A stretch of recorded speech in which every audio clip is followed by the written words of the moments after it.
Jérémy Ferrari prend l'air détaché. J'aime bien. Bonsoir Jérémy Ferrari. Hein, J'avais un air détaché, désinvolte. Je suis là par hasard. Je présente Anna Ndiaye et Benjamin Sportouche.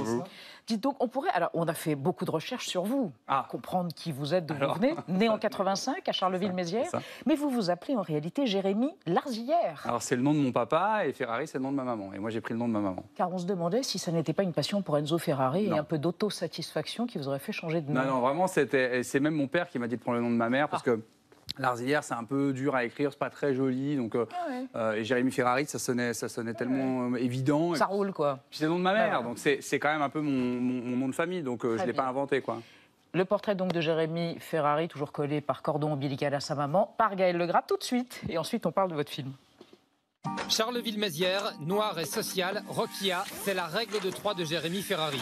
Né en 1985, il grandit à Charleville-Mézières dans un quartier populaire appelé Manchester. Ses parents, Muriel et Fabrice, tiennent une petite épicerie. À l'école, il se sent en décalage avec ce que l'on attend de lui. Il prend des cours de théâtre dès le primaire, quitte le collège à l'âge de 16 ans et monte sur scène avec un spectacle qu'il a lui-même écrit. Dans la foulée, il suit les cours Florent pendant 1 an. France 3 s'intéresse déjà à lui lorsqu'il se produit à nouveau à Charleville à l'âge de 18 ans.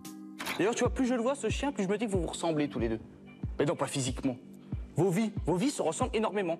Eh bien, regarde, vous n'avez tous les deux aucune notion de l'heure qu'il est. Vous passez tous les deux environ 8 à 9 heures par jour sur le canapé. Vous vous levez uniquement pour manger et faire vos besoins. J'aime bien prendre des sujets qui choquent les gens, en fait. Enfin, j'aime bien tourner à la dérision des sujets qui font pas rire habituellement, quoi. Il qualifie son humour de noir et social. À partir de 2010, ses spectacles affichent complet.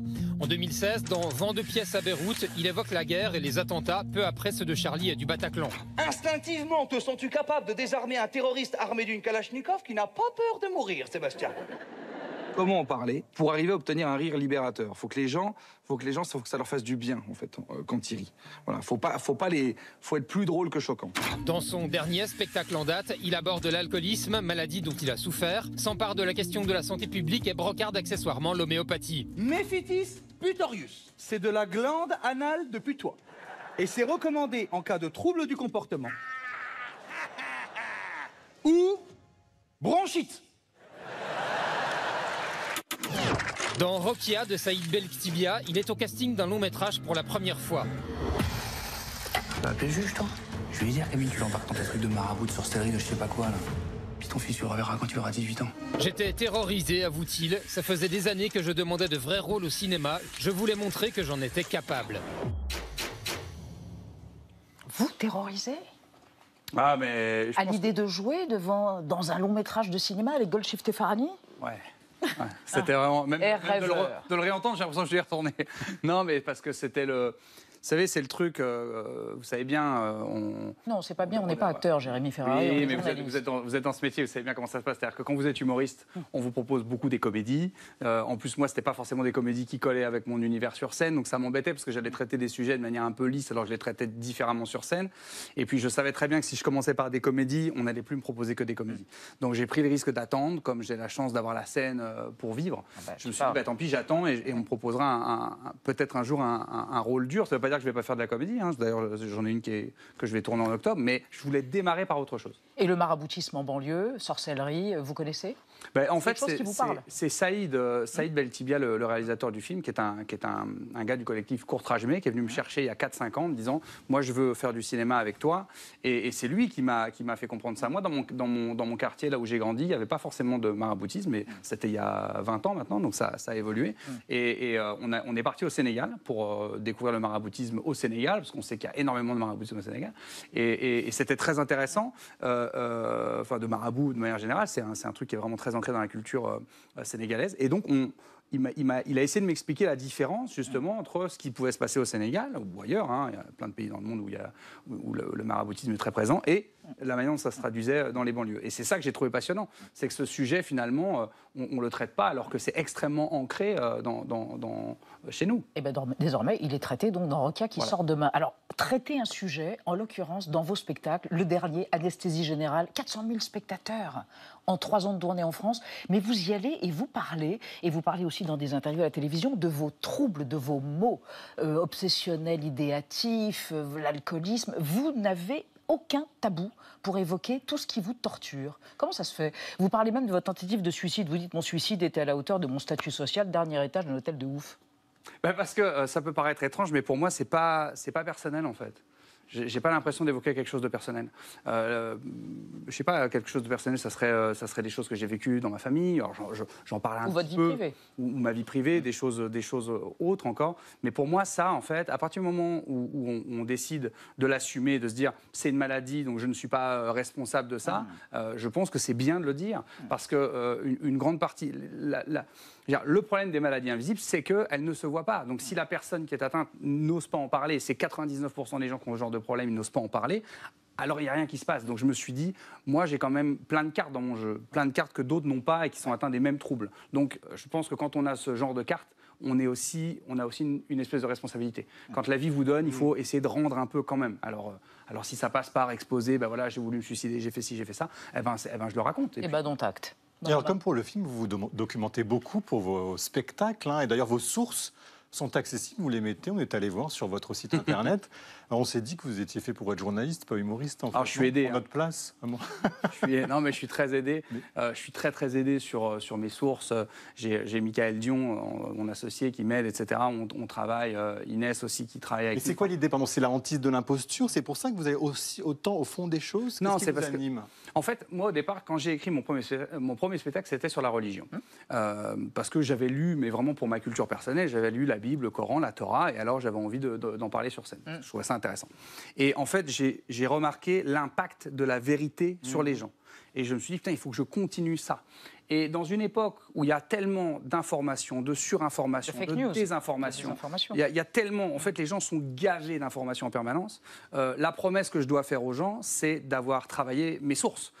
Donc, quand je fais ça, c'est pour ne pas perdre la crédibilité auprès des gens. C'est aussi pour pouvoir défendre mes sujets en débat. Parce que c'est ça aussi qui est un peu fatigant parfois d'être un artiste engagé, c'est que forcément, quand je vais sur un plateau, on va mettre un ministre, on va mettre un mec qui n'est pas d'accord avec moi, et puis on attend l'échange. Et je l'assume. Mais du coup, il faut que je sois prêt. Et certains sont assez âpres. On se souvient de quelques polémiques et de quelques clashs. Alors, est-ce qu'on peut rire de tout? C'est un thème qui est dans l'actualité en ce moment. Vous le savez, on en parlait avec vous. Et avec vous, Anna.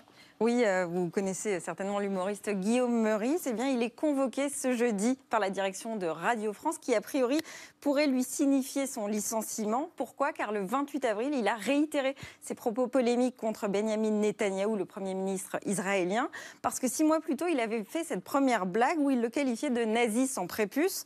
L'Arcom avait été saisi, une plainte avait été déposée contre lui, plainte qui a finalement été classée sans suite. Et donc, ce dimanche 28 avril, Guillaume Meurice déclare à l'antenne, je le cite, « Il y a des choses qu'on peut dire. Par exemple, si je dis Netanyahou est une sorte de nazi mais sans prépuce, c'est bon.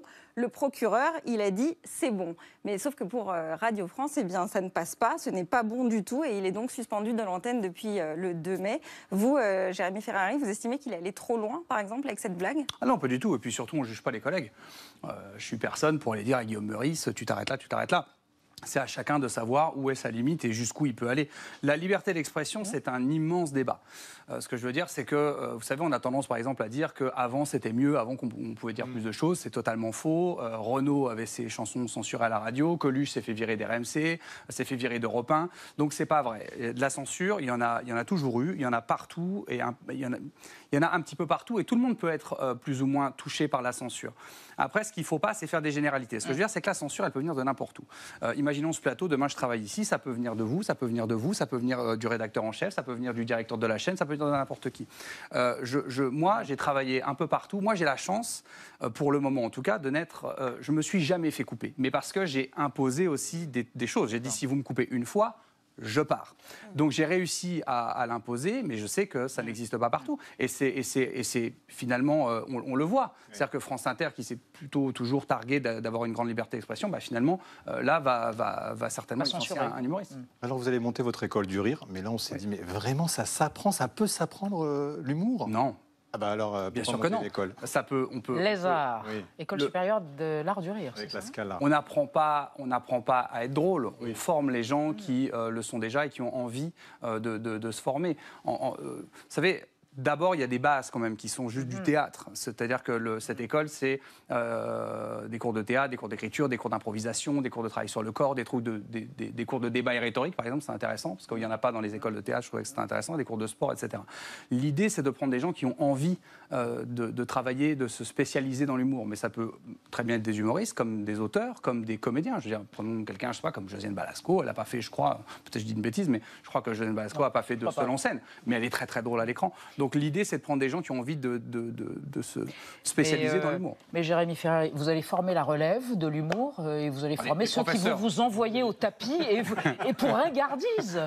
Ça va être ça, mais votre apport paradoxal. Oui, mais s'il n'y a pas de challenge en même temps, je ne peux pas m'améliorer. Si je suis tout seul, c'est pas marrant. Tant mieux s'il y a des jeunes... Mais elle est chère l'école quand même, 9 000 € par an quand même. Oui, c'est pas une école donnée. C'est à peu près le prix du marché des écoles de théâtre par rapport au nombre d'heures. Et puis surtout, il y a quelque chose qu'on fait, c'est qu'on finance 12 bourses, dont moi qui en finance 2 personnellement, pour permettre aussi aux gens qui n'ont pas les moyens de rentrer dans l'école, et on paye la totalité des 2 ans de la scolarité.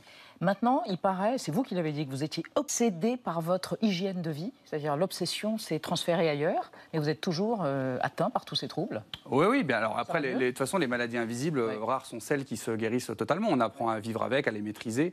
Et puis l'hygiène de vie, moi, après chacun est différent là-dessus. Moi, j'ai remarqué au fur et à mesure, quand je suis sorti de cure de désintoxication il y a 8 ans maintenant, j'ai travaillé au fur et à mesure, année par année, en me disant, c'est marrant, ce truc-là, il revient régulièrement, qu'est-ce que je dois changer dans ma vie pour essayer de... Donc on s'apprend, on s'analyse, et puis on trouve, et à un moment donné, on trouve une espèce d'équilibre. Alors c'est un peu militaire, hein, c'est un peu strict, mais si c'est ça qui me permet d'être bien, alors on y va. Vous avez un point commun avec Arthur Rimbaud, vous étiez dans la même ville, et une saison en enfer, vous connaissez.